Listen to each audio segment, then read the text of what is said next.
Salut et bienvenue sur les clés du savoir. Aujourd'hui, une petite quiz rapide consacrée à la géographie. Tu es prêt? Alors c'est parti. Quel pays partage ses frontières avec le plus grand nombre d'autres pays?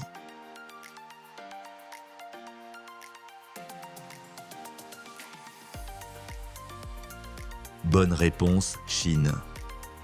La Chine touche 14 pays différents, du Pakistan à la Corée du Nord. C'est énorme, et ça en fait l'un des pays les plus connectés au monde par voie terrestre. Beaucoup pensent que c'est la France ou la Russie, mais la France n'en a que 11, même avec l'outre-mer. Et la Russie, elle, partage aussi 14 frontières, mais plusieurs sont maritimes. Quel pays possède la plus grande zone économique exclusive maritime au monde?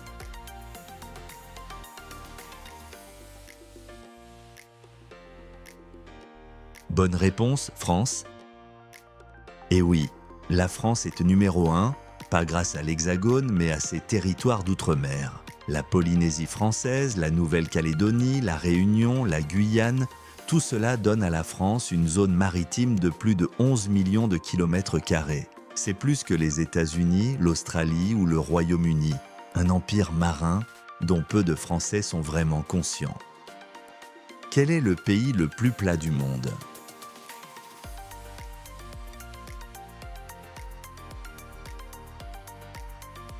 Bonne réponse, Maldives. On pense souvent aux Pays-Bas, mais ce sont les Maldives qui détiennent ce record. Ce pays est composé de petites îles coralliennes posées sur l'océan. L'altitude moyenne, à peine 1,50 m, et le point culminant du pays ne dépasse même pas 2,4 mètres. C'est magnifique, mais aussi extrêmement fragile. Avec la montée des eaux, ce paradis est l'un des plus menacés de la planète. Quel pays possède 3 capitales officielles?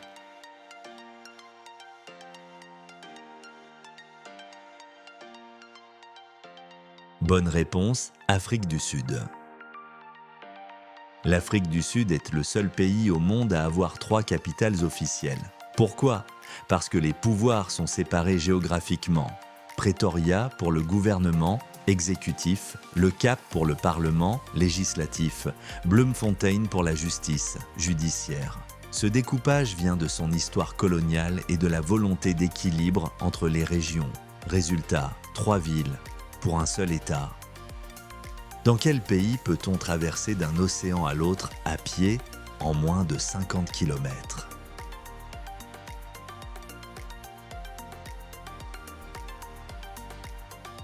Bonne réponse, Panama. Au Panama, la distance entre l'océan Atlantique et le Pacifique est si courte qu'on peut littéralement marcher d'un océan à l'autre en moins de 50 km. C'est d'ailleurs ce qui a permis la construction du célèbre canal de Panama, un point stratégique entre deux Amériques et entre deux mondes maritimes.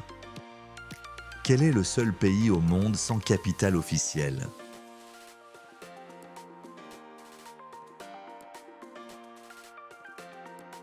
Bonne réponse, Nauru. Nauru est une minuscule île dans le Pacifique. C'est le 3e plus petit pays au monde après le Vatican et Monaco. Mais ce qui le rend unique, c'est qu'il n'a pas de capitale officielle. Le gouvernement siège dans un petit district appelé Yaren, mais cette ville n'a jamais été désignée comme capitale par la Constitution.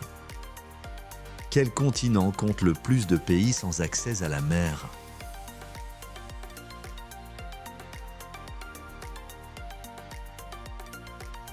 Bonne réponse, Afrique. L'Afrique compte 16 pays enclavés, c'est-à-dire sans accès direct à la mer. Des pays comme le Tchad, le Niger, le Burkina Faso ou encore l'Éthiopie dépendent fortement de leurs voisins pour le commerce maritime. Cela crée de grandes inégalités car l'accès à un port est souvent crucial pour l'économie d'un pays.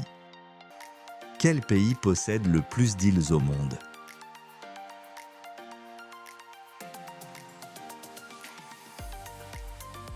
Bonne réponse, Suède.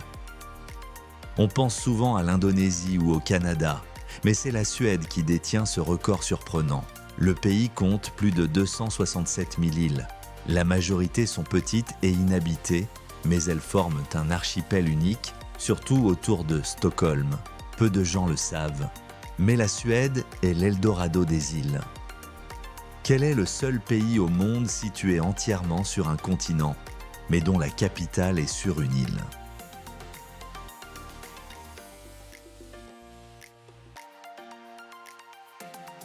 Bonne réponse, Guinée équatoriale. La Guinée équatoriale est un pays d'Afrique centrale. Son territoire principal est sur le continent, mais sa capitale officielle, Malabo, se trouve sur l'île de Bioko, au large du Cameroun. C'est unique. Tout le pays est continental, sauf son centre politique. Et ce n'est pas tout. Une nouvelle capitale est en construction sur le continent, Oyala, mais Malabo reste la capitale constitutionnelle. Quel pays a officiellement changé de nom en 2023 pour qu'on ne le confonde plus avec une volaille?